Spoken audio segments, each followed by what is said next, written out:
ஒரு கதை கேட்கலாமா குட்டீஸ்?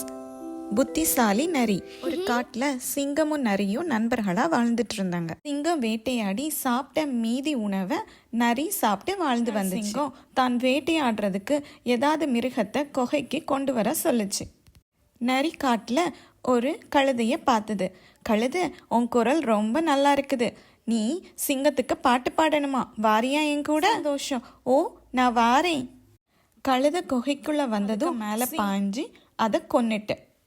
நரி, எனக்கு ரொம்ப சோர்வா இருக்கு, நீ எதுவும் சாப்பிடக்கூடாது, நான் சாப்பிட்ட அப்புறம் தான் நீ சாப்பிட.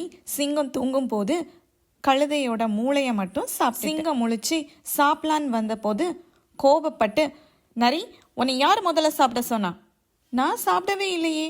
அப்போ கழுதையோட மூளையே இல்லை. அப்படி இருந்தா அது ஏன் கூட உங்க குகைக்கு வந்திருக்குமா? சிங்கம், ஆமால்ல. இப்படிதான் நரி சிங்கத்தோட கோபத்துல இருந்து தப்பிச்சிட்டு.